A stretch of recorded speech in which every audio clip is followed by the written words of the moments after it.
Good evening, everyone. Okay, that's better. Hope everyone is doing well this evening. It is Thursday, March 4th. It is 7:01 p.m. on the East Coast. It is extremely late where Sophie is on the Eastern Coast. Northern England. This is further east, so the Eastern Coast in North England. Anyway, as always, as you come in the room, please let us know you're here. Say hello. Give us your names, where you're from. We have a fantastic and meaningful and special town hall this evening. They are all special, but I'm always partial to personal stories and those that supported. So please let us know you're here and say hello, and we'll get started in the next minute and a half. This is the part where we all do what Reid's doing and pretend to look extremely busy. Trying to look busy. I'm trying to write or draw. He's doing math homework. He's air traffic controlling. You actually really look like you are traffic controlling. I'm looking at your notes. Oh, no. And if you're just joining us, I always like to repeat myself, but please say hi. Let us know you're here. Let us know where you're from. Rumor has it that we have a number of people already in the room. So we know you're out there. Take the next step. Say hello. We'd love to hear that you're here. Hey, Adam. Hope you're doing well.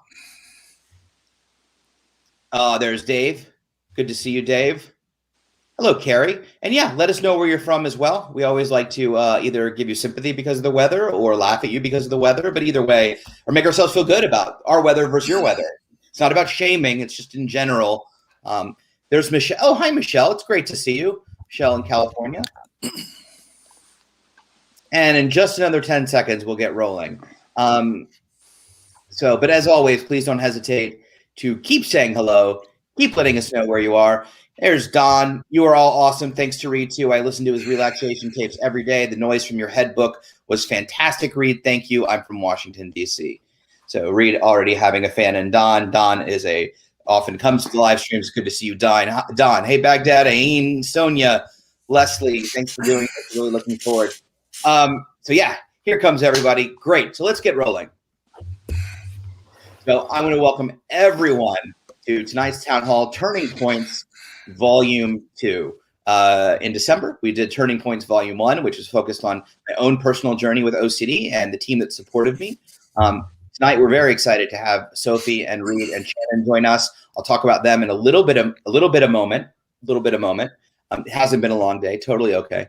But first, let's just go over some brief housekeeping. If you don't know me, my name is Ethan Smith. I'm the National Advocate for the International OCD Foundation, which simply means I have OCD and I won't stop talking about it, at least until everyone is getting treatment the day after they get diagnosed. That's the goal. So if not, and get diagnosed the week after they start having their symptoms. Absolutely. Excellent point, Reid. So just some quick housekeeping notes. This town hall is intended to serve as educational content and is not intended to replace therapy. For treatment-related questions, please be sure to work with your local provider or contact a local clinician. The International OCD Foundation is not a crisis hotline and should not be used if you are in distress or feel unsafe. If you are in crisis or you're ever feeling suicidal or unsafe, please go to your local emergency room, call 911, or call the Suicide Prevention Hotline down below at 800-273-8255. Just another piece, we always want to be respectful and kind to others.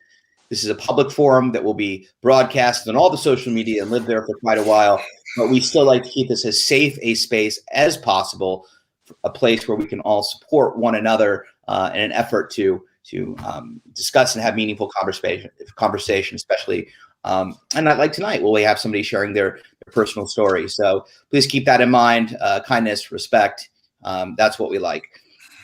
So with that, let me get started and make some introductions. Hi, Nikki Bradley. Nikki's in Ireland, and I have to shout her out every time because she's awesome. And one day we'll get together and say hello. And hello to everyone else who said hello as well. Appreciate you. So first, let's start with Sophie. Sophie Suri, PhD, has struggled with OCD and trauma for most of her life. She has a PhD in exercise medicine, BA and MSc in sport and exercise science, and a PG certification in health and social care. She has presented at conferences in the UK and internationally, taught at university, and used to be a personal trainer and professional model. She is now a writer currently working on a book about her journey with trauma and OCD. And I think one of the biggest facts of tonight is this is the first time being public with her story. So first of all, thank you, Sophie, for being here. Thank you for having me. Thank you. It's our pleasure. And as I said, it's never easy to tell your story for the first time, although as you'll learn, I think you'll see an incredible amount of support. And not only that, but really understand and feel how good it feels to discuss it and talk about how supported you'll be. So I'm so excited that Sophie's here, and please be respectful and kind as she tells us her journey. Just below her, we have the ever exuberant Shannon Shy. Shannon is a retired United States Marine and presently a civilian attorney with the Department of the Navy, a certified peer recovery specialist who has written 3 books on overcoming OCD and provided part-time peer support to hundreds of sufferers around the world since 2016. He was the keynote speaker at the 2010 International OCD Foundation Conference in Washington, D.C. The IOCDF Board of Directors elected Shannon to join the board as a director in 2011. He served as secretary to the board from 2014 to 2016 and as the president of the board from 2016 to 2018. Shannon has also served as vice president of the IOCDF affiliate, OCD Mid-Atlantic. Shannon now serves as president of the board of the Trillium Center, a local mental health services organization in Woodbridge, Virginia. Of note, he married in 1999 to Debbie. They have 3 children, Alex, Andrew, and Samantha. And if you follow Shannon on Facebook, he's a big fan of his children and an amazing dad. 2 grandchildren, courtesy of Alex and wife Casey, Layla, and Warren, and lives in Dale City, Virginia, just south of D.C. And in 2017, he was inducted into the American Youth Football Volunteer Hall of Fame and the Northwest High School Alumni Hall of Fame, which is pretty cool. That's 2 more Hall of Fames than I'm in. So with that, welcome, Shannon. Thank you. I'm going to add one thing that I know about him is all the contributions he's made around youth football, particularly, and soccer and lacrosse. I mean, if you look further in his history, I don't know where he finds the energy to do what he does, but I love your story, Shannon. You're too kind, both of you. I really appreciate it. It's my honor to be here. So thanks for inviting me. And not to mention his service overseas, both as a civilian and as a Marine, even most recently in Afghanistan for a couple of years. So we appreciate that, Shannon. And I could totally agree with Reid. Finally, and last but certainly not least, Reid Wilson, PhD, is a clinical psychologist in Chapel Hill, North Carolina. He is author of Stopping the Noise in Your Head and co-author with Dr. Edna Foa of Stop Obsessing. Hi, Reid. How you doing today? I'm okay, Edith. Yeah, good. It's not midnight. That's the good part. No, I sleep earlier, so I'm good. But actually, it's now early for Sophie. It's gone from late night to Friday early morning. Yeah, it's Friday morning. We're talking to her from the future. And as we all want certainty, how's tomorrow? Is it better than today? It's not bad so far. Yeah, it's pretty good. Off to a good start. Hi, Margaret Sisson. Shannon, love seeing you. Love seeing you too, Margaret. With that, I would like to first turn it over to Sophie and give her an opportunity to at least give us an introduction and talk a little bit about your OCD journey, which we'll continue to discuss throughout the process. And all quickly, if you have questions, please don't hesitate to load them in the chat thread. We will read them and get to them probably in the next 30 to 45 minutes, but don't hesitate to ask. And we'll go from there. Sophie, I'll turn it over to you. Thank you. I just want to say thank you for having me, firstly. So it's the first time I've publicly told my story, kind of out the closet with it all. So I've had OCD all my life. I first remember when I was 8 years old, my dad had just died. And I remember I started touching things repetitively to get like a just right kind of feeling, to feel safe, flicking lights on and off. And that kind of grew obsessively for a number of years. I had no idea what it was. I knew it wasn't something that people, other people did. So I kind of kept it quiet. And then when I was 12, my mum got a brain tumor and my obsessive behaviors kind of ramped up another gear. I started making lists of everything that that feeling you get when you go in a room and you've forgotten what you went in for. Anytime I had that kind of feeling, I had to write it down, in case anything went wrong. So every day every evening I probably spent about an hour going over list after list and make sure that everything was going to be all right, that I could feel safe, feel certain. And then my teenage years were kind of, we were looking, I had a lot of time looking after my mum and things, and then I wasn't actually diagnosed. The behaviours, the control got more and more obsessive, but I wasn't actually diagnosed until I was 24.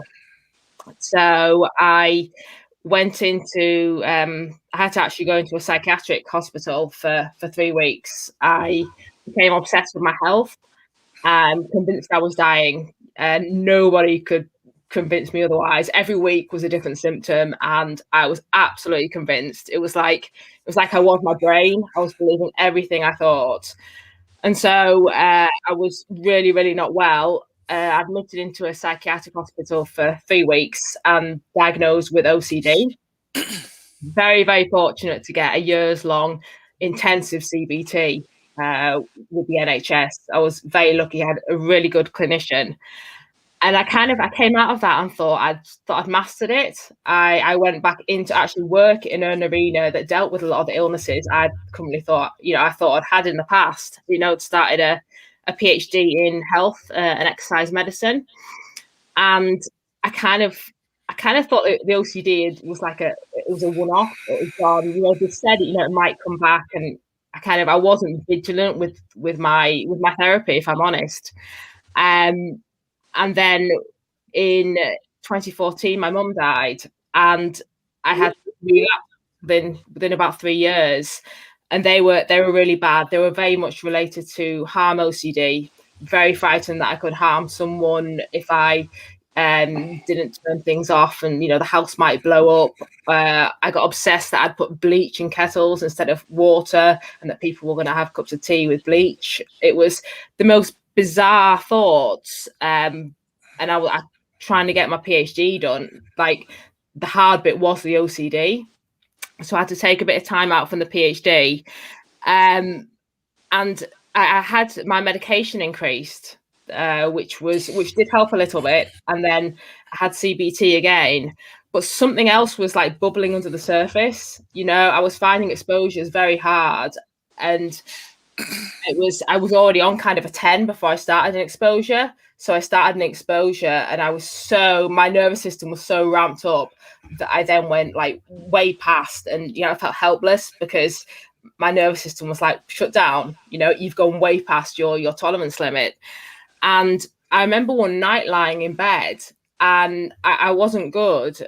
I could barely get out of 1 or 2 rooms at the time, and I started shaking, and I didn't know what it was. And I thought, am I having a fit? And then I thought I could stop it very quickly. And something in me was like, just keep going with it. So I kept going, and for probably about 20, 30 minutes. And then after that, I felt, my nervous system would like calm down. Like someone had kind of taken the tiger out and, put me down to like 4. And I felt so good. And so I started doing some reading about it, and they said the animals in the wild, when they have, when they've go through something that's traumatic, they will shake off all the energy that they've, discharged the energy from the nervous system after the event. Humans don't do that. And for years, I'd just been storing more and more energy up. And so that was, I found out it was something called somatic experiencing by Peter Levine. And that made a massive difference. It kind of got my anxiety down to a level where I could do exposures and just about get through my PhD, which I finished about a year ago. And then after the PhD, it was kind of get real time. I had nothing to hide behind anymore. I wasn't doing the PhD, and I had to get really honest that I needed to do more work. I had to I think I really started to accept that OCD is something that, I've got to really change the way I think and live.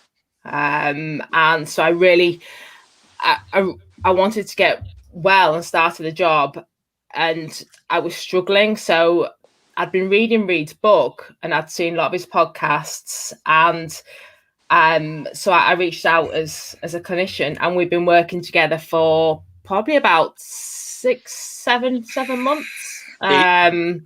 For about 7 months now, and I'm making, like, I think having Reid support is absolutely amazing, and guidance, and we have a strategy, a plan, and I just go in and execute it. Let me just say, we've been seeing each other 7 or 8 months. We've only seen each other 6 times. Yeah. And so the work is over there, or wherever I point. Yeah, over there. Point east. So I wanted to clarify, it's not, even though we've been around for this many months, we don't have to see each other very often, which is interesting. Probably every 6 weeks we probably have a session, and it gives me kind of enough time in between to really process and put my own spin on the work and get practice in, because I know it's just with trying to make those new pathways, it's more practice. So it gives me space to actually embed some new learning and those new neural pathways. So I think it works really, really well. And I just want to say thank you to Shannon. In 2017, I think it was after my second relapse. This is when I wasn't good at all. My medication was being changed, and I could barely get out of one room and get to the next without thinking something was going to blow up or I could cause harm. And I started following a lot of Shannon's work, and he was kind of such a good role model of someone who has implemented the work and come through, and actually I could follow his footsteps. I could see what was possible, and I could see to what a high level he'd got back to, and I could see where he'd been, and it gave me such hope to see that there was light at the end of the tunnel. One thing I've always had is faith, and one thing Shannon always talks about is hope and faith, and I think that's such a huge part of recovery. And Shannon was so supportive. He sent me his book, and I've got that to this day. It's just the messages and the support, and that's when I kind of first started accessing community and things like that, and it's made such a difference. I just want to say thank you. I'm so grateful for all the support. Well, go ahead, Shannon, please. No, I just you've made my millennium by saying that. It's why I do what I do. It's just really to let people know there is hope, right? There is a way forward, and understanding how OCD works, finding good support. And Reid made a really good point as he was trying to point east. When the sufferer takes responsibility for doing the work, that's what makes OCD weaker, right? When you do it and you make that decision, you could hear 100,000 things. When you make that decision to do it and understand that it's actually possible to get better, that's when you will start making OCD weaker. So you brought tears to my eyes, so don't do that anymore. Well, I was about to say the same thing, and I literally have tears to my eyes because I'm U3. I mean, when I watched Ethan's episode and, read Shannon's story, and, when you think about who those two people are and what, I mean, this is so wonderful that people can have a conversation like this around people who are, I was going to ask later, and maybe I will, around Shannon around, does he fit the criteria anymore? This is not, doesn't have to be like type 1 diabetes and that we have to fight it constantly all our lives to stay healthy. And so, I'm such an appreciation of all three of you. I'm really moved about what you've done and what you now contribute. Well, let me just, before you go on, Ethan, sorry to intercept this fast. You're good. I want to make the point up front, and I make it in all my books, that the therapy community, the therapists, the clinicians, you all are the real heroes here, right? It's walking in and talking to somebody who's been trained in the diagnosis and treatment of OCD, which forms that path forward. And so as much as you may be impressed with us, your community, I mean, I know you personally, but you are heroes in my eyes. Well, how many times at the end of session 1, somebody will say, thank God I finally met someone who understands me. Right. After however many therapists that they've talked to. And just that is, people who are getting trained and doing this work, that's what that's what clients want to hear first off. Do you even know what I'm talking about? And right. Are you going to shame me about this? Or you're going to go, this is just anxiety. Here, let's learn to relax. Well, thank you all. Yeah, go ahead, Ethan. No, I was just going to say, and the worst thing you could ever hear from someone that you go to with a title by their name is, the worst thing you could ever hear is, you're going to be miserable for the rest of your life. There is no hope for you. And you talk about deflation. So, yeah. Anyway, thank you, Reid, for everything that you do. I'm a big fan. Well, this is what's amazing about this community is there's a lot of heart and a lot of passion and a lot of compassion for each other and everyone. And that's the silver lining of this disorder is that we wish this on no one. Of course, I wish I never had it, but I would never trade places or want to. I'm here where I'm supposed to be. And the people that are in my life, I feel so full, not only because of my journey, but because all of you. And I think that's something that I would never want to replace. So with that, first of all, Sophie, thank you for at least touching on your story and sharing a little bit about it. Breathe now. It's so hard to encapsulate in like 5 or 7 minutes. It's because you're talking about lifetimes here, and and it's like chunks. Yeah, and you're getting lots of love. Congrats, Sophie. Very brave and validates my own choice to be public with my anxiety disorder. That's from Chloe. Thank you, Michelle Carroll wrote, thank you, Sophie, for your courage and for sharing your story. John Shinnick, Draw Your Monster, said, thank you, Sophie, for your story.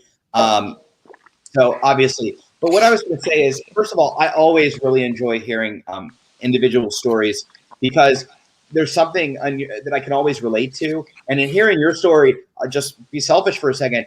We have very similar paths. And I don't know if you know that or not, but it was really interesting hearing your story just because there were so many things. I was like, oh, did that, had that, went through that phase. And that's common, but it was interesting. All my life growing up in high school, I was afraid I had a brain tumor.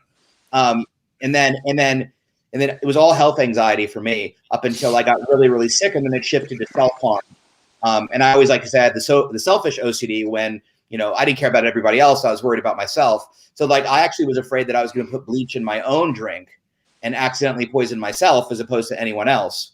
See, I wasn't bothered about that. If I put bleach in mine, fine. It was just someone else's. Yeah, I exactly. threw out so many kettles. I had a collection. I went through so many.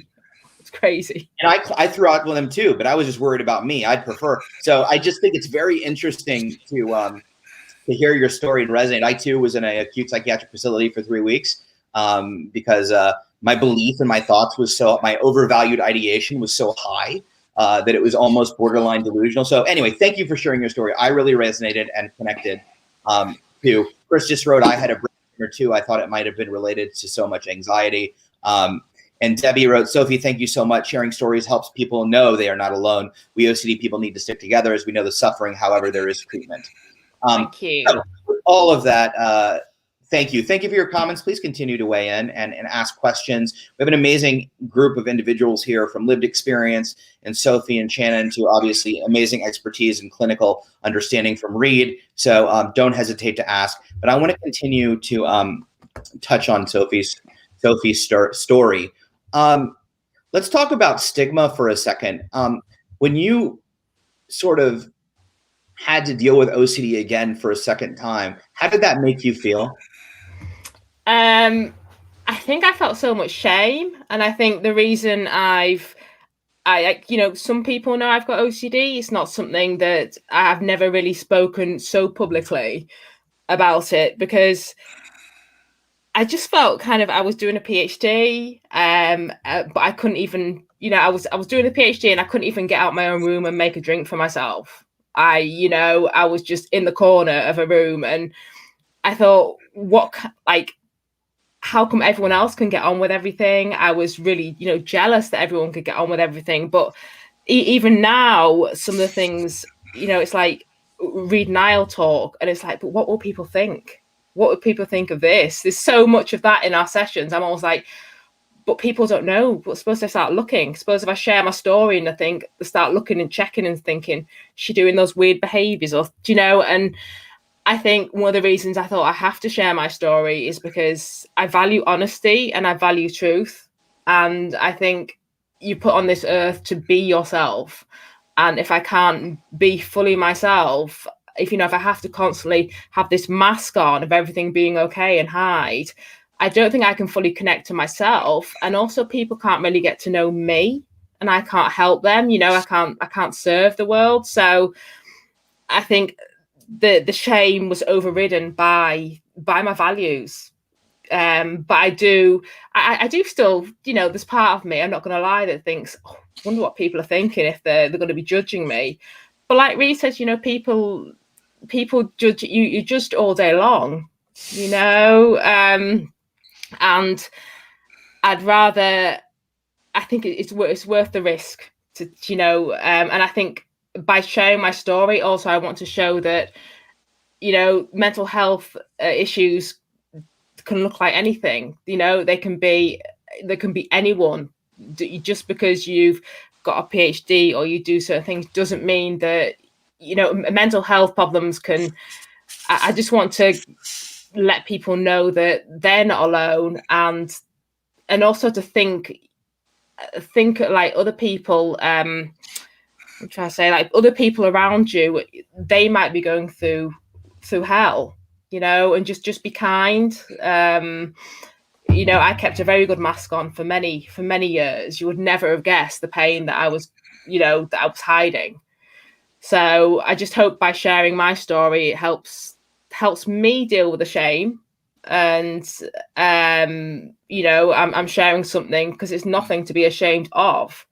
And for a long time, I felt so small because of it, so kind of like I'm the one who doesn't get it, or the one who's behind, or the one who just doesn't fit in. It wasn't normal. And I just want to share my story so other people know that they're not alone and they're just as valid as anyone else, and just try and break that stigma. I love that, Sophie. And I think Shannon and I can both attest to the fact that as you continue to share your story, the rest of the life of the suffering will start to make sense to you, because it's like, oh, that's why I went through it. It validates the experience. Like, there's a reason I struggled, and it was to make sure that other people don't have to go through what I went through. And it brings such meaning and such purpose to your life. And you have all these aha moments. And suddenly that's where that anger of like, my life, I missed 30 years of my life. And that anger starts to dissipate because you realize there was meaning and purpose behind those times. And now you can turn that pain into your purpose and give back. There's so much growth if I look at the person I am because of the trials that I've been through, even though they were awful, but they've taught me so much about life, about compassion for other people, about courage, about digging deep. So many life values and life lessons that I think we're here to learn. So I have to really pull up and think, when I'm feeling down, I look and think, look what it's taught me. So much that I couldn't have learned any other way. Yeah. Well, I love that, Sophie. I want to talk to Shannon and Reid a bit. We'll be answering questions in about 15 minutes, so please feel free to in the chat box. I just want to read Katie's comment, which is, I can relate. I'm a minister who struggled with harm OCD and worried so much people would judge me for my OCD or think I was dangerous, and yet the story sharing has been life-changing. So I know when you're in a professional position with a PhD, there's a lot of imposter syndrome that can happen. It's like, well, I can't have the issue because I'm the expert. But in fact, we are all human. And so I want to start with Shannon, which is, what was your first introduction to Sophie like? How did it happen? And where did you go from there? Gosh, that was 4 years ago. I think email. Sophie, it was by email. Sophie reached out and introduced herself, and so we just started talking, and it was pretty much going back and forth through email and just exchanging thoughts. And she told me what was going on, and I did with her, as I do with the other people I help now, is just let her know that there's hope. I said, here's a resource, and I sent her a book, and I think, so we've stayed in contact through the whole time. Most of the contact probably in the last 2 years has just been, hey, what's going on? How you doing? Kind of stuff. And so just to watch her, and so I was really, really pleased to hear that she was working with Reid, because I knew that, she found the right coach going forward. But just to watch, going from the time that we first started talking through email to watch your progress over the years, because we've stayed in contact, I think it's just amazing. And I'm so proud of you, Thank you for everything you've done, but I'm proud of you for deciding to step up. What you're doing tonight, and you're going to continue to do it, but what you're doing tonight is reducing so much stigma around the world. It's really beautiful to see. Right. And I, when I decided to go public with my story way back when, I thought to myself, if I can just help one person who suffered like I did, it's worth it. Just one person. And so yeah, I'm just really proud of you, Sophie. I think it's awesome. kind of provided like footsteps, I think, on the journey through OCD. There's so many, it's such a long journey. And I think if you've got someone who's even just a few footsteps ahead of you, it gives you someone to follow. It gives you something to hope for, and it gives you a light to follow. I think that's so important, and that's why I want to share my story, like Shannon said, just to help someone else, and it helps me. It helps me address. I mean, tonight is a huge exposure for me. You know, it's a huge exposure, and I just, I hope it helps other people move forward in their journeys and take steps that they don't think they can. When I was really bad, I dreamed of doing things like this, but I thought I never ever could. So I'm just so grateful to be in a position to start my journey here. Yeah, so I can tell you, grateful.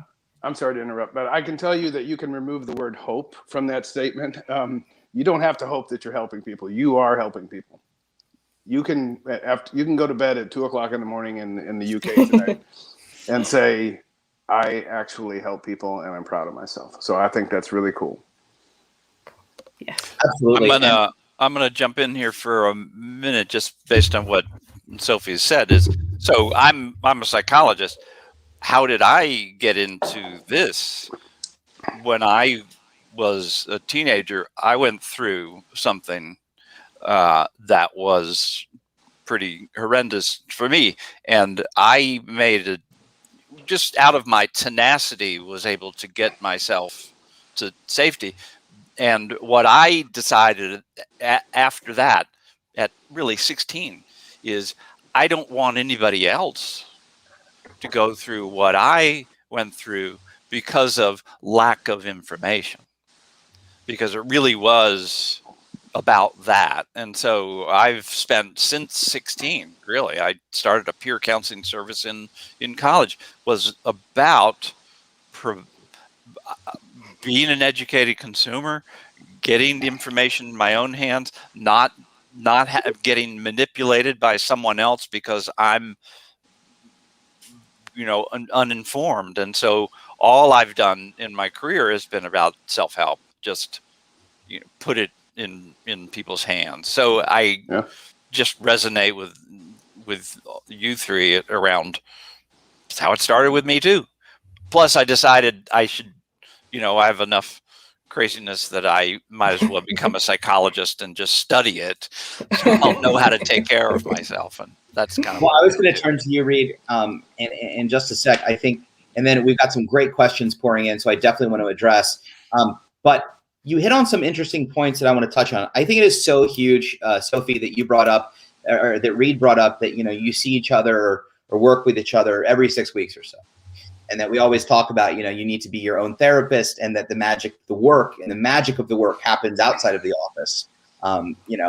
It's definitely can be easier to do it in office, so to speak. So I actually wanted to get some insight on Reid on perhaps what he saw initially to lead him to feel like this was a good option and made sense, but also some additional insight as to why it works like this, and how important it is to be able to work on your own.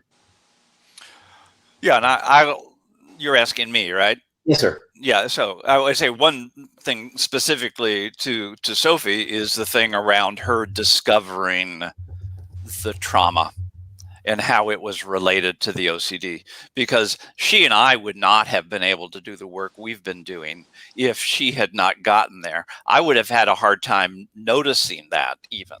And so she worked through the trauma to the degree that it wasn't intruding so much that we could do the work. And that's is critically important to what she has accomplished. I do a self-help model, and so I try my orientation is brief treatment. So I move very fast, and so Sophie and I in our first session, I got some of her history and all that kind of stuff, but I don't do much with history. I just want to know what's going on right now, what don't you like, and what you want to fix. And so we got to that very quickly, and she had a list of about 5 or 6 things. And once I got that oriented, then I'm doing, I could call it kind of a psychoeducation for the rest of the session, which was the majority of the session, really. I want to embed a set of principles that can be manifest in action in such a way that people understand. And so Sophie was like absorbing like a sponge, I think, what I was saying. And some people kind of, the light goes on and they catch it. Other people, it's very difficult. And so, but Sophie's one of those people who, like, she gets it. And the very first thing has to be, you've got to treat your theme as irrelevant, as irrelevant noise, if we're going to treat the disorder. And if we don't separate that out, and people can continue to think what I'm worried about is a signal and not noise, there's nothing else for us to do. So that has to get established first. It's like, if we're going to treat, well, we're treating the disorder. So if we're treating the disorder, it has nothing to do with your theme, your topic, your content. The second is, want something for yourself. And that's, Sophie wanted that. Sophie's only a year out of having her PhD and is working in a grocery store. And that's not, and she needs to be doing that. And that's exactly what she should be doing. And she's doing tremendous exposure work there. And so no problem with that. But she ain't staying there.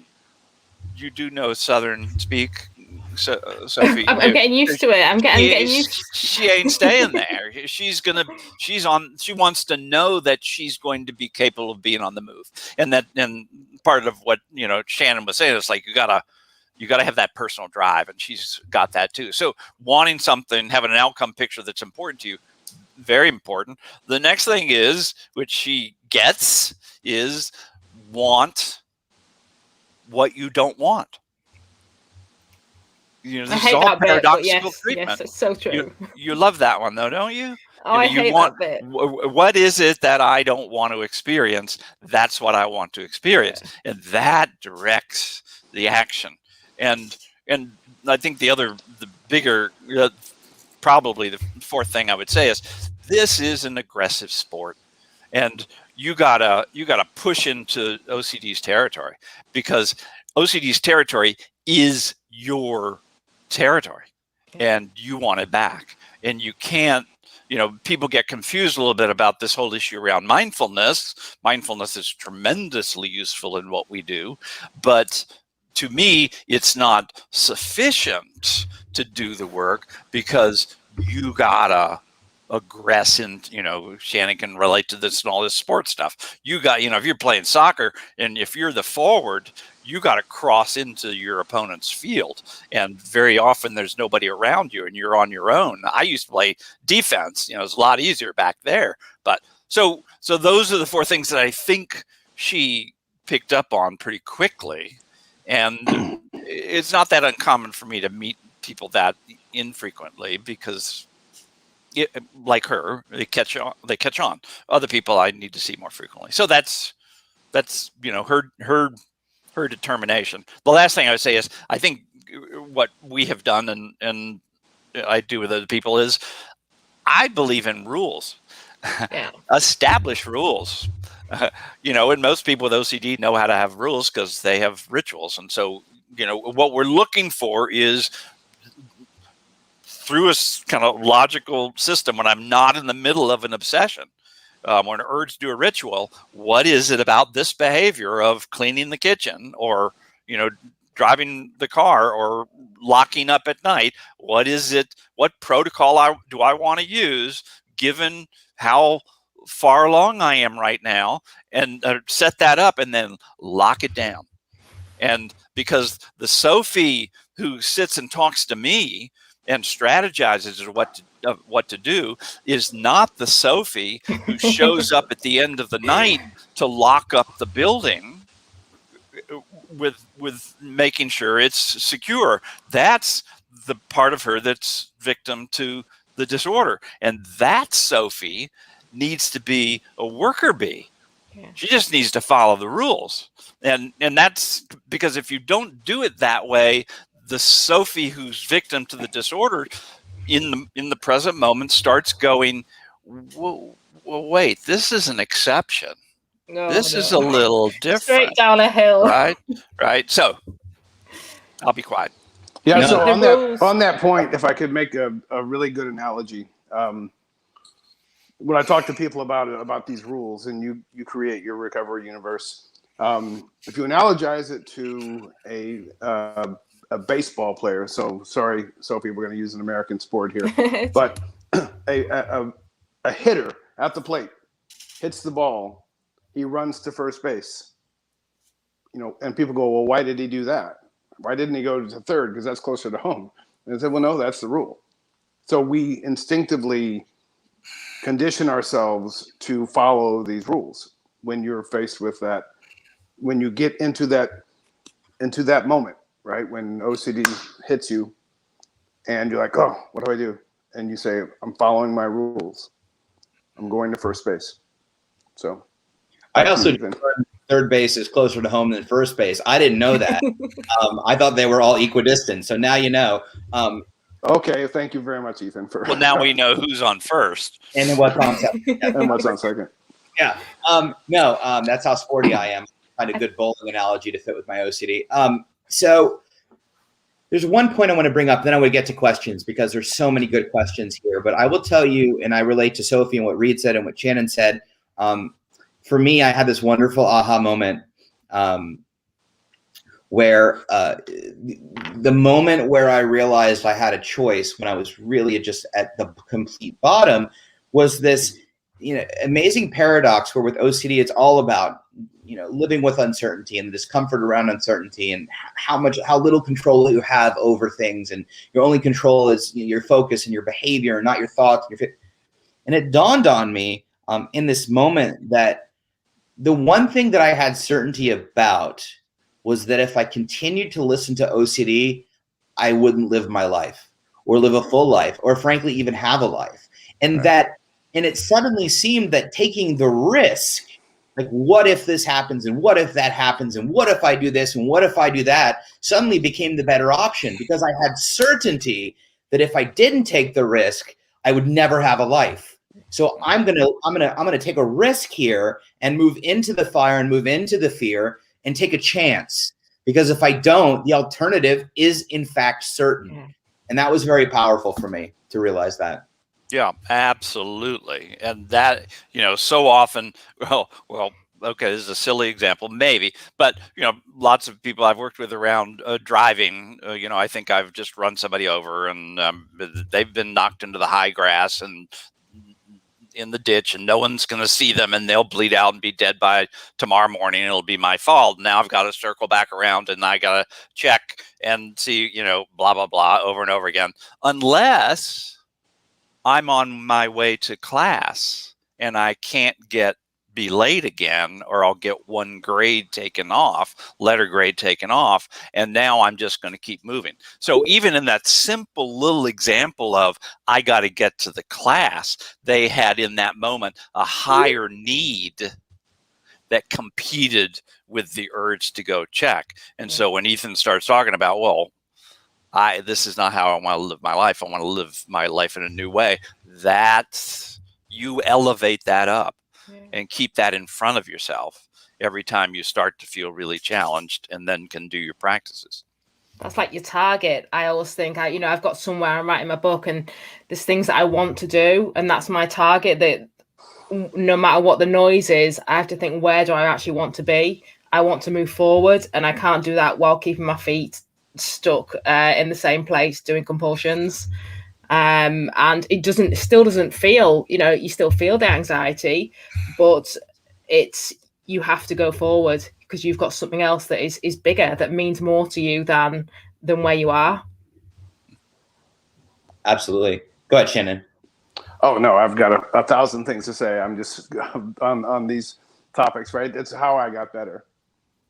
Right? We talk about that desire to get better. We talk about this belief that it's possible. We talk about motivation.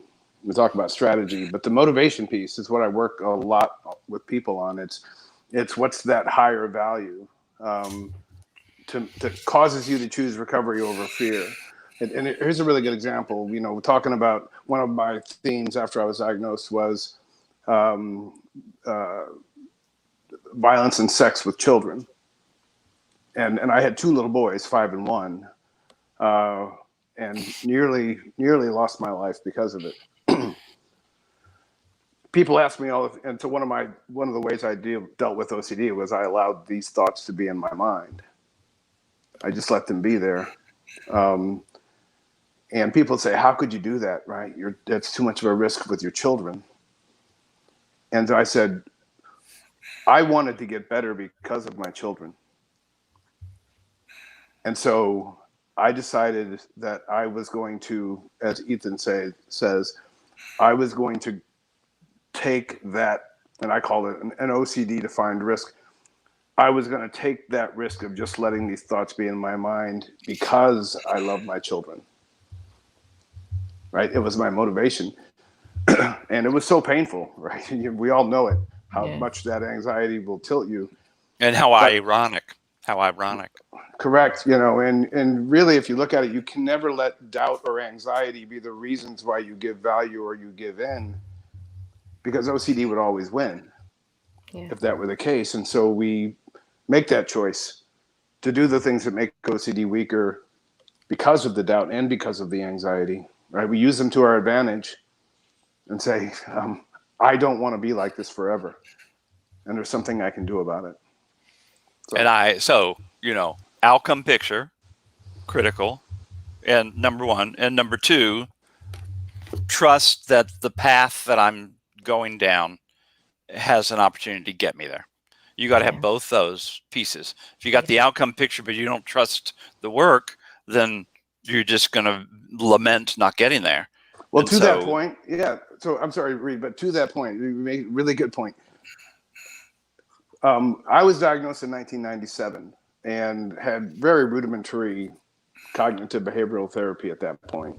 Had some advice from my psychologist, and that's how I developed my strategy. I didn't know that what I was doing was going to work. I just figured it was my best shot. And so I said, I will trust that getting better is going to take care of itself if I do these things. But going back to Ethan's point, I know for certain that if I continue to do what I was doing, that old conditioned default response, I'm going back into the help it. My perpetual existence will be there. So I'm just putting all of my eggs in this basket and I'm going that way. And I failed a lot, but I didn't quit, kept going. I think I think the key thing is, I think with failure, I mean, I failed so many times. And one of the key things, I've even got the quote by Michael Jordan in the background. It's, you've got to be able to fail and fail over and over. And that's how you succeed eventually. I think we see failure as this, you know, I failed today or failed at this exposure. I think it's so important to not try and be perfect and to understand that failure is actually a step to your success. So I think how we frame failure on our journey is crucial. If we see it as kind of a, you know, a barrier or a wall, and we get so despondent, I think it can hamper your recovery. And it did for me a lot until I started to reframe. I'm a perfectionist, so I had to start reframing failure. You know, to be the person I want to be, I'm going to have to fail many times, because in the failing, I'm going to learn so much that's going to help me to the eventual success. So reframing failure was a huge one, and still is for me. And I think you've got to be prepared to fail if you want to succeed. So if someone's had a bad day, a bad week, or just not doing well at the moment, it doesn't matter. You're still learning and you'll still go forward. But you've got to look at what the failure's taught you. You know, every single person fails. I mean, Michael Jordan's written that quote about, you know, I failed so many times, I've missed so many shots, but that is why I've eventually won. So I think that's a huge point on the journey, because there were so many points when you do feel like a failure. You know, OCD's vicious.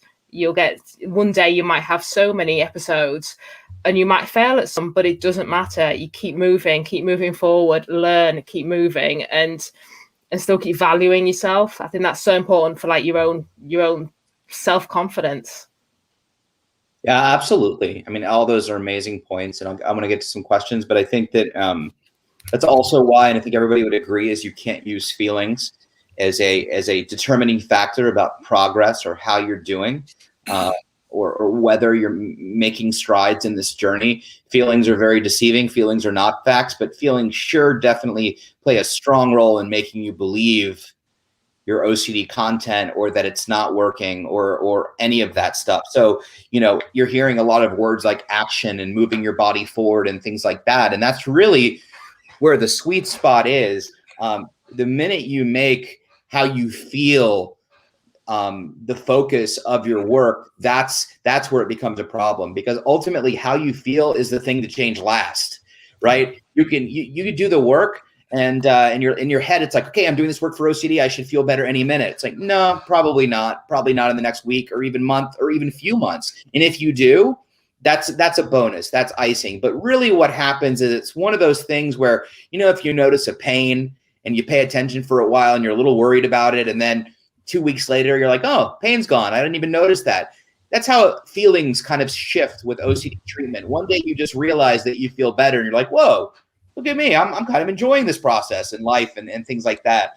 And so, you know, you really don't want to base recovery on feelings initially. You want to base them on actions and getting into it and really diving headfirst into the treatment. And eventually the feelings will come, and the good feelings will come, but it's a process. And the more value we give our feelings, and you'll hear a lot of therapists say, well, feelings don't matter. And that's right. In regards to OCD, feelings don't matter. They're valid. Nobody's invalidating the feelings. But in terms of them being a something to pay attention to and a barometer of what's happening, they're usually very deceiving. And with that, let's check in with Chitana's question at 7:31 p.m. I'll throw this to Reid initially. What do you do about OCD of your harm OCD? What are some good tips for dealing with harm OCD? Well, I don't distinguish harm OCD from any other kind of OCD, so maybe that's a tough question to be asking me, and maybe it should go to Shannon or Sophie. But I try to convey that it's not about harm OCD, and you know, the key point that I started with at the beginning, we've got to distinguish signal versus noise, because the harm OCD is just how it shows up for you. That's it.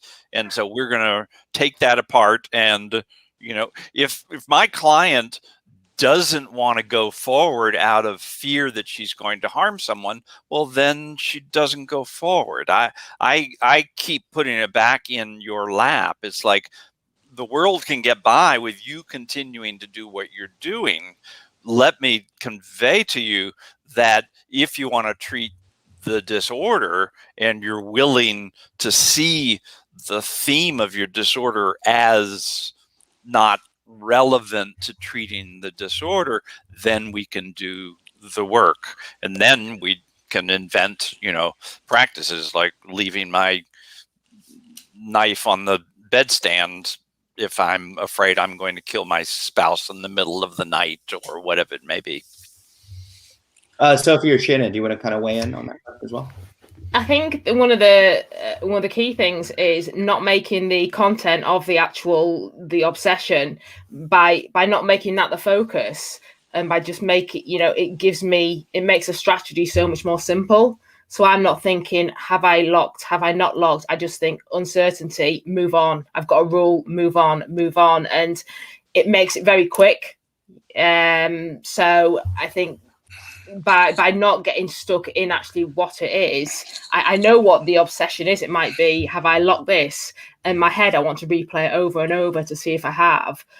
But by rising above it and not going, maybe I have, maybe I haven't, just by thinking, right, move on, it kind of moves me, it shifts gears in my head and I move. I don't keep stuck in the same place. So by not making the content as important, it helps me move forward. It helps me make it simpler.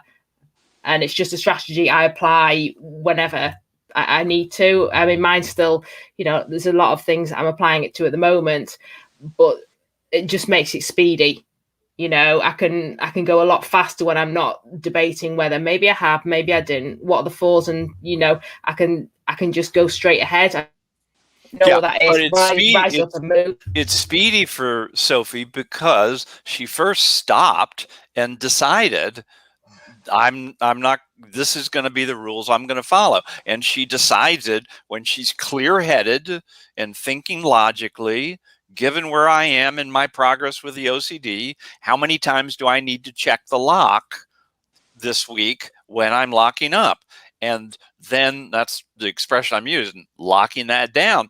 Then it becomes simple for her because she just has to withstand the terror that comes later. So it's just uncertainty. It's just fear. It's not, I'm trying to say to people, people come in and they go, well, my therapist said, to say to myself, maybe I locked the door, maybe I didn't, I can handle uncertainty. And I just think that's wrong, because now I'm talking about whether I lock the door or not, and it's not about that. And so it's just, Sophie has to tolerate the distress that pops up, but that's all it is. I'm not diminishing it, but it's all it is. And she can handle that. We can all handle feeling anxious. And that's why when somebody, go ahead. So the rules and the strategies beforehand are crucial. They're absolutely, they're gold. If you've got a strategy and a rule, so my rule is, I don't go back more than twice, or whatever my rule is for that particular obsession. I think having them nailed down, like Reid said at the start, they're your guideposts. I can't argue with them. They've been nailed down. I then have to deal with the feelings. So the strategy and the rules, laying them out beforehand, is really important. And that's why the answer to this question, and so many questions, when anybody asks, do you have any tips for this subtype or this symptomatology? That's why we sound like a broken record. The answer is exposure response prevention, ERP, CBT, maybe some adjunctive treatments like ACT and DBT. But regardless, we come back to the therapy. We always come back to the therapy, because at the end of the day, the content isn't as important. It's all an OCD tornado, whether it sucks in a cow or a house or a refrigerator, whatever it is, it's still a tornado. The content can change all the time. Let me say one other thing. So last night I had a nightmare, and I'm sure it had nothing to do with that I was doing this today with you. But and then you start having a nightmare where over and over again. You're trying to make sure they don't get you, right? And then I woke up in the middle of the night from some noise or whatever, and it was like, oh, I'm so glad to get out of that nightmare. I don't have to close my eyes and go back there anymore. And so once we understand that the topic is irrelevant to the treatment, it's like going, oh, I don't have to go back to that nightmare anymore. It's so freeing. That's what, you saw the smile on Sophie's face when she said it. It's like, it's just so freeing. Yeah. Gives you so much more freedom to move. And to live. The one thing I would add to that, it's actually a repeat, but strategy is really important. It's the game plan. It's the final pillar that I call the 4 pillars of recovery. Knowing what you're supposed to do when OCD taps you on the shoulder is so helpful. What I tell people all the time is, when I'm asked about the different themes, is and actually the different details of any particular theme, I say the details are not relevant, right? The thoughts and the themes are not relevant, maybe other than identifying that this is OCD. They're not relevant because they're not the problem. The problem is you have OCD. That's the problem that we focus on. And the strategy, my strategy didn't change. And I'm not going to recount them here. I had many, many, many, many different types of themes. And I finally decided that wasn't really relevant. It was... They're all the same. They're all the same. Treating... And here's why. Because OCD can always change, right? It will always change to try to keep you hooked, right? It's trying to intimidate you into staying as its slave. It needs your participation, so it will do anything it can. And so when you take that higher approach, almost like lifting yourself above OCD and said, it doesn't matter what you give me, doesn't matter in what form it comes to me, I know what I'm supposed to do. And I'm going to do the same thing. And just like any other chronic liar that comes to you, if you're not giving them attention, they're going to fade, disappear. Maybe not all the way, but the indifference to the presence of OCD is what kills OCD, right? The indifference to the presence of OCD is what really takes its ability to have a meaningful adverse effect in your life away. And you're in complete control of that, which is really the great dirty secret about recovery. You're in charge of your recovery, and there's nothing OCD can do to change that. And the way you get thrown is when you do have a brand new theme that shows up. Right. Just like with health anxiety, all of a sudden, if I have a pain in the back of my head that's throbbing in a particular way, and I've never had that before, I can get thrown by that for a while because it's novel. And then once I wake up to that, then I can begin the work again. Absolutely. There's some great conversations, and thank you all for your comments, your support, your kind gestures, as well as there's so much support going. I always love the advocacy within the comment thread because everybody's supporting everybody, and that's so awesome. There was a little bit of conversation, and I am going to throw this one to Reid because I'm going to clarify. So Mary said, thanks. I'm a CBT therapist from Toronto working with OCD. I work with a client with intrusive harm thoughts hospitalized recently for psychosis. I'm helping her to process what is helpful. Later, a couple people went on to say that intrusive thoughts, aren't necessarily tied to psychosis. So while there is advice, I'm sure, I also wanted you to touch on both of those things and maybe tease out a little bit, as we don't know completely what the diagnosis is. So what you want me to tease out is somebody who is diagnosed with psychosis and also has harm thoughts? Well, I think that I don't know. I just want to make sure that we're not alluding to the fact that individuals with intrusive harm thoughts is not some in and of itself. So I was just, and then also if you have yeah. Okay, so we could be saying this person got misdiagnosed as psychosis because their diagnosis is really OCD. If we might in some way be saying they have OCD plus psychosis and the psychosis has issues around harm, that's going to be a confusing mess, because those are really, we're talking about axis 1 and axis 2. I mean, it's they really are different breeds, but one has to try to figure out which is which, and that makes it very confusing for the patient, for the client and the patient. And I think that work around psychosis has to be done first, and get when I work with people with fear of having panic attacks, and they have had a myocardial infarction, so they've had a heart attack, and they go, well, what in the world do I do? Because I've already had one heart attack and I'm focused on my heart. And if I start having symptoms in my heart, I'm afraid it's going to be a heart attack. Okay, fine. So we sit them down with their cardiologist and have the cardiologist say, if you have this, or this symptom, you call 911. Otherwise, you consider it not a heart attack, and then you treat it as a panic attack. And that's a pretty big risk for somebody to take, but it is still, if you really want to treat the panic disorder, you will have to have established that rule. Again, we're back to rules again.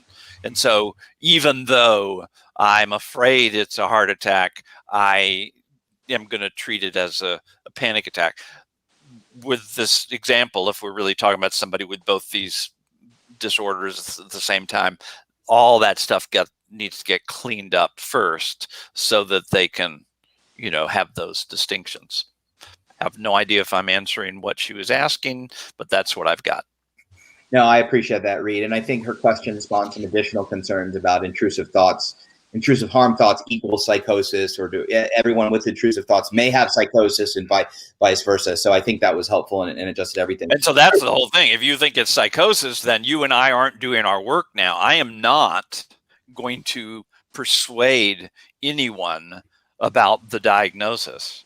And if they are concerned that they might have psychosis, then I can tell them where they can go to get help for that. If a parent says, I'm afraid I might stab my child, then I will, it's interesting, I can say to somebody, well, we can take care of that. We can find ways to keep you from being around your child if you feel like that is valid. But that's the decision that has to get made. If you don't feel safe, I am not going to twist your arm around you're safe, just trust me.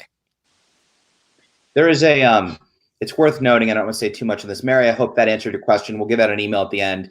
If you have additional questions or follow-ups, we'll definitely make sure that it gets to the right people to answer. But I will also tell you that, I personally was diagnosed as psychotic in a mental hospital because they didn't understand OCD.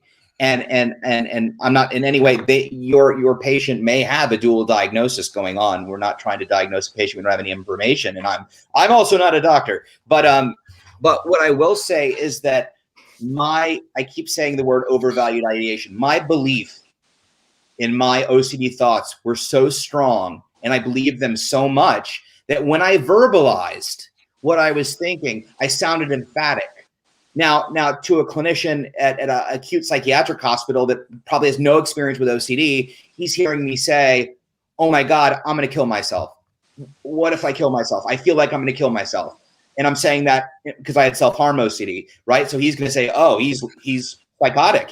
Thinks he's going to, when really what I was saying is, I'm having these thoughts. They're really uncomfortable. Do I fully believe them? Probably not, but they're so scary. That's all I'm talking about. Right. So when you don't actually impart that information, it can be misdiagnosed. I'm not saying that's in your case, but the diagnosis of psychosis in my own recovery was extremely traumatizing because I had OCD my whole life, didn't have the right treatment, couldn't find the right treatment. And then a doctor at a psychiatric hospital who was one of the top doctors told my parents and I that I'm psychotic. And I was like, what? I thought I just had OCD. And then it turns out when I actually found the right treatment and therapy, it had never changed. It was still OCD. It was just a nasty, malignant monster of an OCD that had grown, way beyond what it should have after 17 years of lack of treatment. So that's my spiel. Rebecca Esther says, and I'll throw this to Shannon, he's a great resource. guy, and if not, anybody can weigh in. At 7:35 p.m., Rebecca asked, do you have any advice or resources for people of both OCD and physical disabilities, chronic illnesses? Oh, wow. No, I don't. No, I'm gonna throw that one to Reid. Maybe somebody. Let me just say that the first place I would start before I throw this to Reid would be the IOCDF website. I mean, find out if there's anything on their resource page that even points you in the right direction for this. If not that, no, I don't have any resources for that. I work with people as a peer support who have OCD and chronic disabilities. And my message in many cases is and it's not just disability, it's pick any other thing. Recovery is about an unconditional commitment to doing the things that make OCD weaker. And you have the ability to do that, notwithstanding other things that are going on in your life. It can get more complicated, and Reid has talked about some of those where you might want to address, other things first. But I'm of the opinion that no matter where you are, when the thought comes, whether you're sick that day, whether you're tired and haven't slept, whether you're having financial problems or going through a divorce or whatever, even if you have other medical conditions, you still have the ability to choose to do the things that make OCD weaker, because recovery is your objective. And so I know it's hard to do this. It's very difficult. Try to motivate yourself to always do the things that make OCD weaker. So I didn't answer the question because I don't have any resources. So I'll throw it to Reid. He may have something more specific than I talked about. Well, again, I'm missing information. I don't know in what way these two things are connected. And so if Fran or whoever's going to put up emails, if you'll just write me with a little more details and let me know what it is you're talking about that brushes up against and blends those two together, and I promise I will answer it for you. For sure. Also, there's a couple of huge communities. You can join, and Fran, I'll put a link to it. Our Health Unlocked community. It is a large support-led community where you can engage in all kinds of conversations. And there's I think over 3,000 to 4,000 people, individuals with OCD that are on there. And I think those peer support communities are great places, and probably would find what you're looking for and like-minded. Also, No CD, which is an app. It's a free app on Apple Play, the App Store, Apple and Google Play. They have a community of hundreds of thousands of individuals in a feed similar to social media. I would maybe start there in terms of just reaching out and seeing if anybody, and maybe you have a specific, as Reid said, have something specific you're talking to, and see if anybody else can relate or has the same thing, and they'll point you. And usually those groups are really supportive. But also agree with Reid, don't hesitate to email us, and we'll make sure they get to the right places. Jennifer at 7:36 p.m. says, do you have tips for working through exposures? I'm trying to work through them with my therapist. However, there are a couple that are so hard that I haven't been able to do it on my own. I think this is a great question to start for Sophie.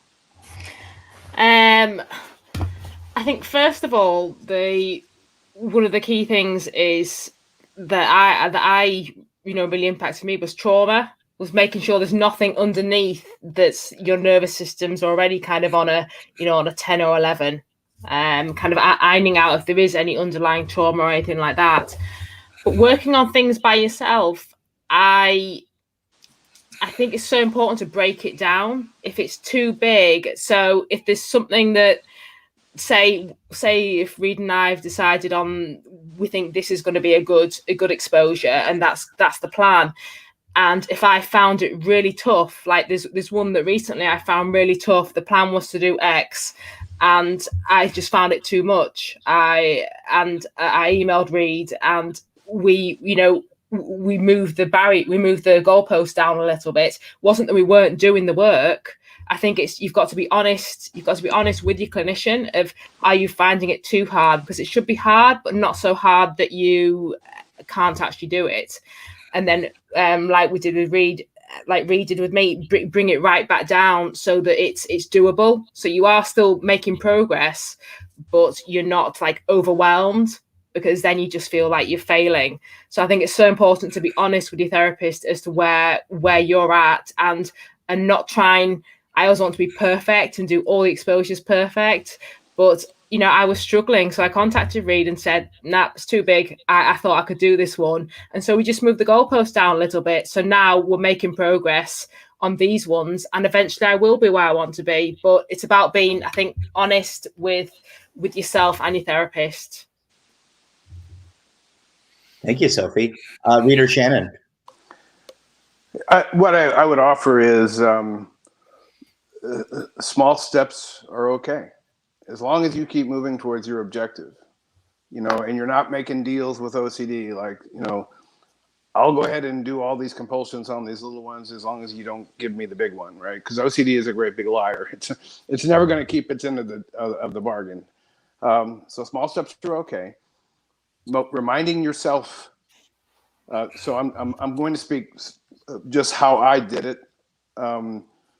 Reminding myself that I had OCD.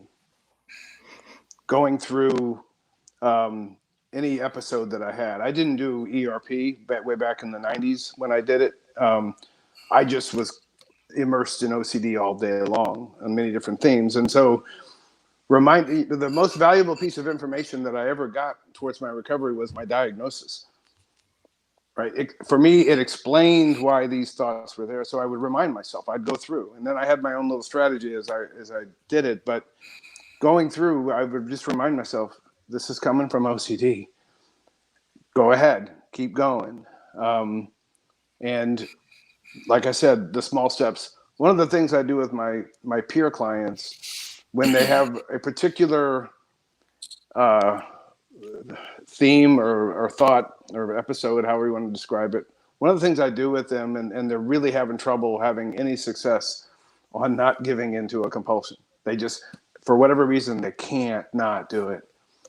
And so I challenged them a little bit and said, okay, how about you challenge yourself at least for 24 hours or 48 hours or until the next time we talk. Right? Try not to give into that compulsion. Motivate yourself, remind blah, blah, blah. But commit to me and to yourself that you're not going to do this for the next period of time. And they found it very helpful, particularly the more competitive people that are out there.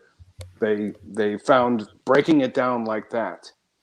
And then learning about their own success. Realizing their own success and saying, oh, I was able to do that. If I could do it for 24 hours, maybe I could do it for 48. Maybe I could do it for a week. And it's through that process. So that most of and this is really just anecdotally from the people that I work with. I did it myself a little bit, but they've told me that it's been very helpful for them to break it down in periods of time as they come through. I think small steps to me is definitely the way forward. And also comparison. It's so easy to start comparing yourself to, well, everyone else seems to be doing this, or other people online are getting better a lot quicker than me, or just comparing your journey. And I just say your journey is your journey. You own your own journey, and just, it doesn't matter how slow you go, you will get there. Will definitely get there, but don't give yourself the chance to feel those little victories when you do make a step forward, rather than overwhelming yourself, failing, and then never going back to it. So if I were working with that client, what I would look at is I would be suspicious that that person still hasn't separated out the theme from the OCD. Because she's saying, I just can't do that. Well, the most likely reason I can't do that is going to have to do with the theme. And so I need to look at that again and get some clarity around that. And as Sophie is saying, kind of see if we can move the goalpost a little bit and find a way to set that theme aside, or confront the fact that, oh, I'm still caught up with, I know this is noise, but I'm treating it like a signal. And that's a mistake. For me, one of the biggest things that helped with ERP was honestly, actually, acceptance commitment therapy really helped me engage in ERP. But I can go on that for years. I will tell you that specificity for me is what really helped. For instance, when therapists would tell me you need to fight your OCD, I had no clue what that meant. I can't make that granular. Fight your OCD. I just don't want to feel this way. The minute I started looking at every decision I made as either for life, pro-life, or against life, and even specified it from there, that's when things started to make sense for me. So when I came to that fork in the road where I could either choose OCD or I could choose life, I really made it specific to myself. So let's say when I was sick, I wanted to go audition. I was acting at the time. And I really wanted to go on this audition for a movie. So when I hit this fork in the road, the choice wasn't, I'm going to listen to OCD. It was, you're choosing not to audition. You're choosing not to go do X. You have to take responsibility for the choice. It feels like an I can't, but Reid and everybody will tell you it's an I won't. You are choosing not to, even though it so many times feels like an I can't. And Sophie and I and Shannon can all relate to that I can't feeling, but it still is a decision. And when you make it personal and you turn it into choosing not to do something that is value driven, I feel like it changes the game. It did for me. Suddenly I was making choices against my life, against what I held close. And suddenly I was like, I don't want to choose no. I want to choose yes to the things I dream of, even if it's something simple. It doesn't have to be some grandiose goal or massive. It could be something for the day. Like, I'd like to choose a shower and not being dirty over my OCD. The minute I started making choices real specific, the things that I wanted, my values and goals in life, that's when I started to see me tackle the higher ends of my hierarchy in regards to my OCD. Shannon, yeah, and I would just add one thing to both what sure. Ethan and Shannon have said they've been able to do around choosing life and going forward. It implies that both of them decided that the topic of my theme is irrelevant. Because, for Ethan, if he hasn't figured that out, then he goes, well, the fork in the road is either I, go to the audition and cause 7 people to die because of that. What a selfish brute I am. If it's that, well, then he's not going to say yes. So I think there is a step before that both of them reached out of all of their work that allow them to then truncate the decision of going toward life or staying stuck on OCD.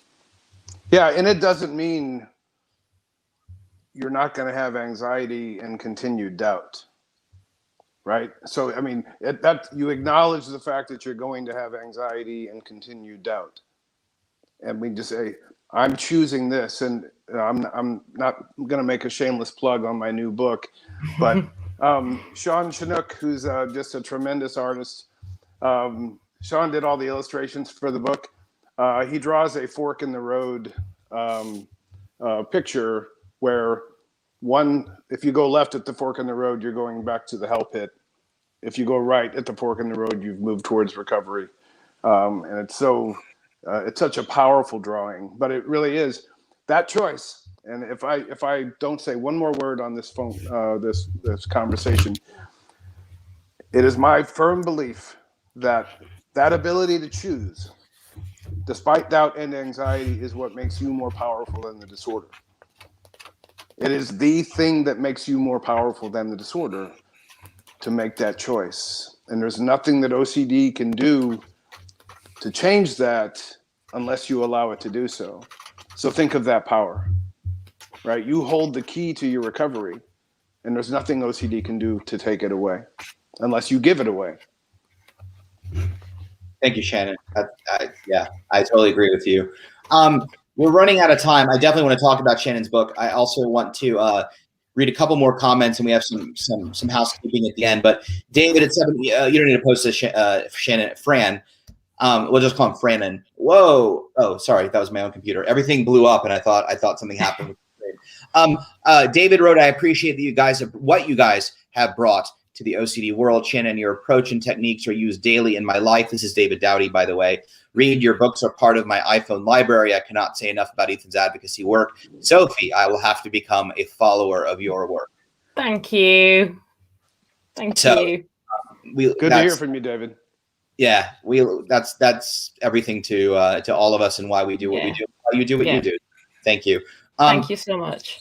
Absolutely. And if you go through Sophie and stay on and read through the comment threads if you haven't already, there's just so much great conversation and support for you and your story as well. I quickly wanted to touch on, because Josie has been asking a few questions. So if I remember, Josie, much earlier, you said that you were here for your husband who was struggling with OCD. She just asked a question at 7:55 p.m., which was, why do some people develop OCD later in life?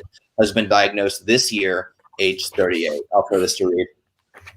I have no idea. Cool. So there you go, Josie. No, I'm kidding. It's uncommon for it, but if we saw it as a bell-shaped curve, her husband's like one standard deviation beyond the mean. Typically people develop it, 17, 18 to 23 years old at the beginning, but we've got, 18-month-olds pulling hair out of their head. And then we've got people in their 60s and 70s that have it for the first time. It's just a little more unusual, but we don't understand why that might happen. But it doesn't. The important thing here, Josie, and there can be there are a variety of reasons why it may be, but the important thing is that that hope and help is always available, and OCD remains one of the most treatable mental illnesses and mental health conditions of all of them. And so, although it may have been discovered later in life, maybe he was showing symptoms prior, but not officially diagnosed until 38. It sort of all becomes irrelevant in the sense that with the right treatment, whatever your husband is going through and you are going through, your husband can get better. And I would just add, Josie, that as you look at treatment options, if you haven't already, visit the IOCDF website. There's a huge resource directory of great clinicians. The only thing I will add is make sure that you're involved in your husband's treatment, because OCD can very much be a family disorder. Your husband, is so tied to his OCD, and you're not sure how to help or how not to help. And I can't tell you how many spouses I talk to and how many siblings I talk to that are just like, I've been guessing on what to do for 3 years. I don't know when to do this or when to do that, or I'm giving reassurance. And they take the guesswork out, talk to a therapist, talk to an expert, a clinician. It's not just for your husband, it's for you too. And together as a team, you'll make greater strides. And let's acknowledge Josie for showing up, because how many family members go, just stop leave that's ridiculous. What's wrong with you? And Josie's going like, I gotta learn something here. I gotta figure this stuff out. And so let me add one point. And Ethan pointed to the IOCDF website for trying to get a referral.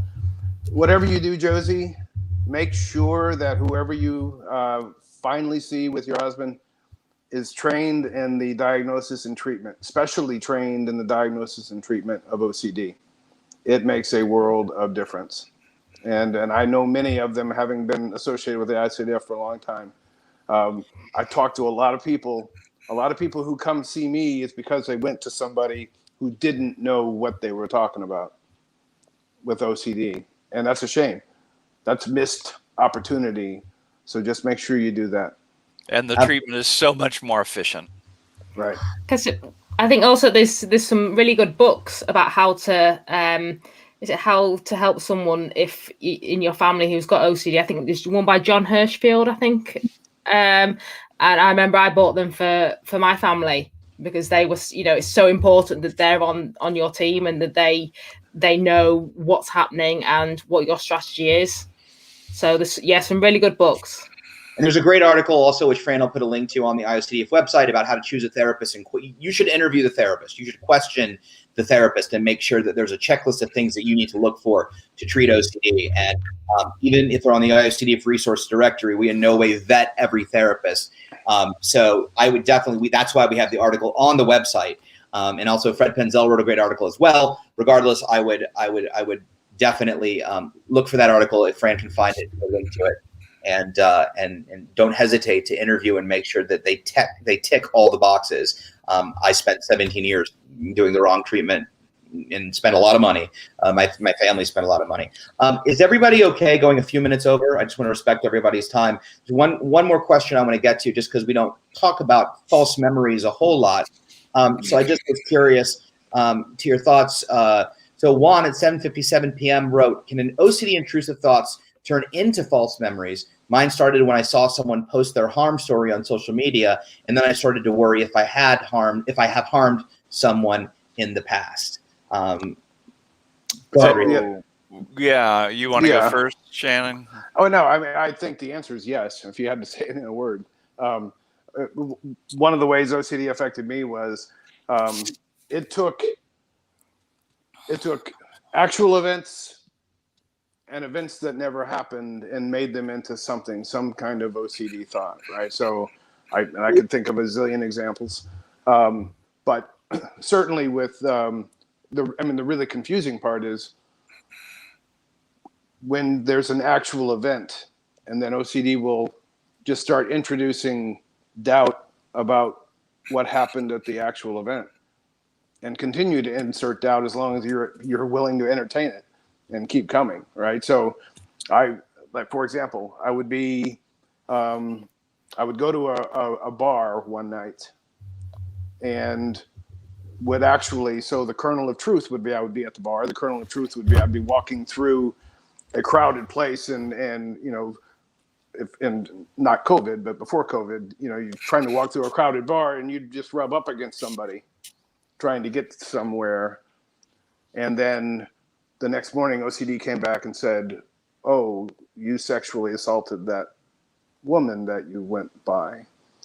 And I'm like, I was horrified and go, "No, I didn't do that." And they said, "No, you actually reached out and grabbed, and I'm like, whoa, didn't do it." And OCD would just keep coming and turn an actual event into something that didn't actually happen.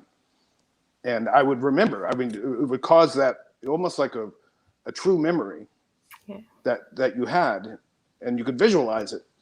I'm saying that never happened. And so with that internal debate would go back and forth. So the answer, yeah. False memories are so I want to make sure we're consistent in what we're saying here. False memories can be very tricky and difficult. The strategy doesn't change in dealing with them because the details are not relevant, right? The details are not relevant. The themes are not relevant. It's OCD. And so we treat it that way. So don't let OCD convince you that because we're dealing with false memories that there's nothing that you can do about it. OCD will try to do that, right? It'll tell you that this one's way different. too important. This one's different. This one's way too significant. This one could land you in jail. This one could do blah, blah, blah. This one's about your kids. So I want to say something real quick and then I'll shut up. I had a very effective technique to deal with that kind of stuff.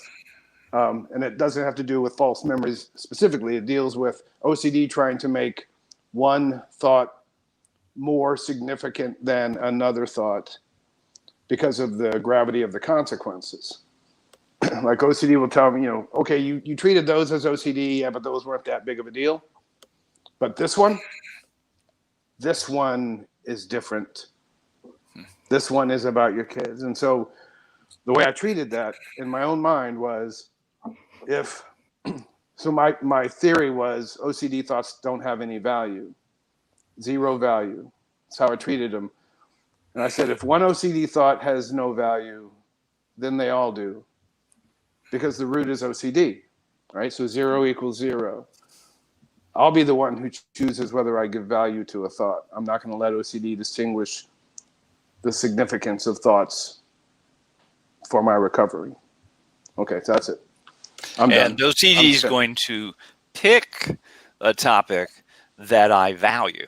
So the value is that it knows what to pick, but right. And so and thank you, Ethan, for offering this question at the end, because this is a really important question, and it comes in two forms. One is exactly what Shannon said, which is a false memory gets created, and equally common is, did it happen? And that's the uncertainty about the whole topic, and so that becomes not a false memory, but just an issue around doubt. And then you go chasing, trying to get closure around all of that, and that's the compulsion.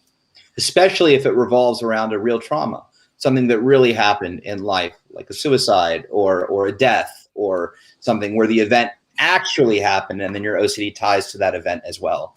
And then you start having false memories about whether you were involved in that event or not. Yeah, right. I've had loads of them, and they're really, really hard. But like they say, it's the same. It's the same strategy, and that's what makes the treatment simple. It's not easy in the slightest, but it's simple. Like Reid always says, that's the strategy, that's your game plan, and you go for it, and you just execute it. And if you keep doing that repetitively, you do win eventually. Yeah. So Sophie, I lied. I'm not shutting up. So Sophie makes a good point. What I would tell people is keep the strategy simple, right? A simple strategy is less difficult. It's not easy, but it's less difficult to implement. And a simple strategy can be repeated, and it's repeating the strategy, which is what makes OCD weaker, right? When you get on that plane, that PLAIN, I don't know, but on that plane. So stay above OCD, right? Simple strategy. Try to condition yourself to apply the simple strategy when OCD taps you on the shoulder. Excellent. And with that, I want to thank everyone for being here. I know we went a little bit over time. I want to thank Sophie, Reid, and Shannon, not only for joining us, but for sticking around. So Sophie, thank you so much for sharing your story. Thank you so much for everyone's support as well. It really, really means so much. And thank you to you and to Reid and Shannon. I really am so grateful. No, we're grateful for you, and we're not done with you yet. So this is just many. Reid, as always, thank you so much for being here. And Shannon, it was great to have you on the town hall for the first time. And yeah, we're not done with you either, for sure. Some things to stick around with, super quick. To Josie, who asked about her husband being diagnosed at 38. One of our lead advocates with the IOCDF, Valerie Andrews, who's an amazing advocate. She pinged me. She was I may have commented later on. She was diagnosed at 54. So there you go. And I also quickly saw Luke asking questions about resources for teens and kids about OCD. If you head to the IOCDF website, you'll see a link for anxiety in the classroom. That's all about kids and teens in school. Specifically, I think, Luke, you may have mentioned school. You can also, as Joel wrote, check out the film Unstuck, which is a documentary narrated by kids. And there's some great stuff for that. With that, and Shannon fell over. For the teens book, I think there's another book by John Hirschfield and Sean Shinnick's and the artwork that's coming out. Yeah, Sean has a new book.